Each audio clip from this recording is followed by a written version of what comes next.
Well, to discuss the government's aviation strategy, I'm pleased to say that I'm joined now by the Aviation Minister, Lord Callanan. Thank you very much indeed for coming in and talking to me. Brexit seems to dominate most of the conversations these days, doesn't it? But it's particularly relevant when it comes to the aviation industry. How can you ensure that the industry is kept abreast of the situation and remained right central in the negotiations? Well, we're working closely with industry on putting together our negotiating strategy. The UK has the third largest aviation sector in the world, the largest in Europe. So clearly it's in the interests of both sides to reach a good deal.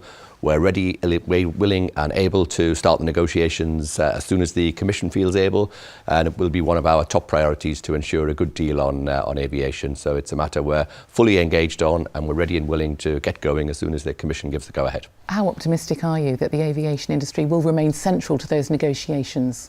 I'm optimistic. I think it's clearly in the interests of both sides. Everybody wants a good deal. All the airlines are putting pressure on us, of course, and they're putting pressure on the Commission to ensure that a good agreement is reached, and I'm optimistic that we'll do so. OK, we'll follow that progress. Now, over the years, I've spoken to many aviation ministers, and APD, air passenger duty, is one issue that keeps on cropping up. When is the government going to do anything about it? APD is a matter for the Treasury, and the Chancellor will announce the latest policy in his budget. But aviation has to make a contribution to general taxation. There's no VAT on flights. There's no duty on aviation fuel. But we have made some progress in recent years. We've simplified the bans. We've exempted children from APD. And we've got the Treasury's agreement that in the aviation strategy we look at how the tax impacts on aviation competitiveness. So there has been progress, but maybe not enough, according to the industry. You will have to speak to the Chancellor about tax levels. It would be improper of me to preempt what he might do in his budget. So no further developments then about what you might tell us about how APD will be changed over the years? The Chancellor will announce tax levels in his budget. One of the other themes that recurs year in and year out is, of course, the development of growth of regional airports. There's so much focus always, isn't there, about Heathrow and the expansion of the airport there. What can you do to promote growth in regional areas? Well, of course, the development of Heathrow helps regional airports with connectivity and its use as a hub airports. But we have over 40 regional airports in the UK. 80% of the population live within 90 minutes travelling time of 2 or more airports. So we have an incredibly competitive sector.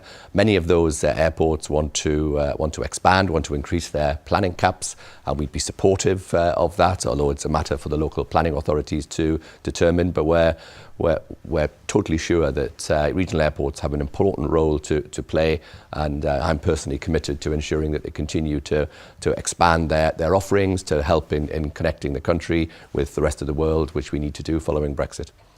This is such a growth industry, isn't there? It's not just about the infrastructure in and around airports. It's also about borders.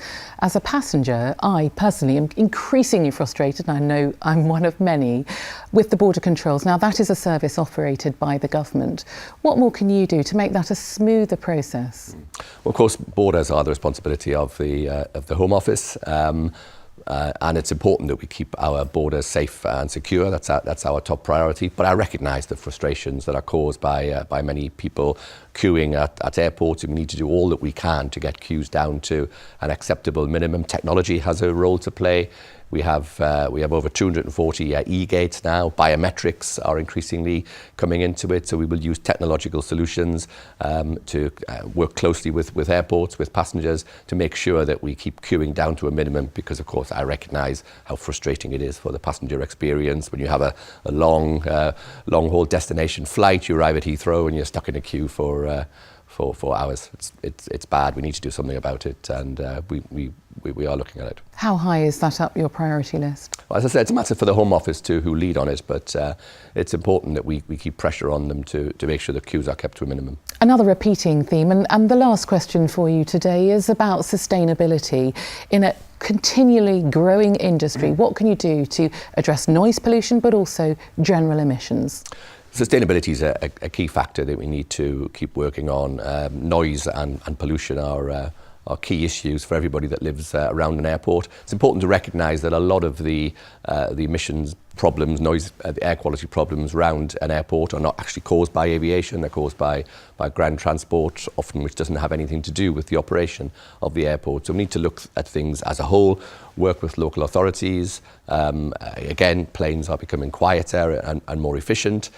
We need to see what technology can deliver, but we are committed to the expansion of aviation, but it must be done in a sustainable manner. We must leave it there. Lord Callanan, thank you very much. Thank you.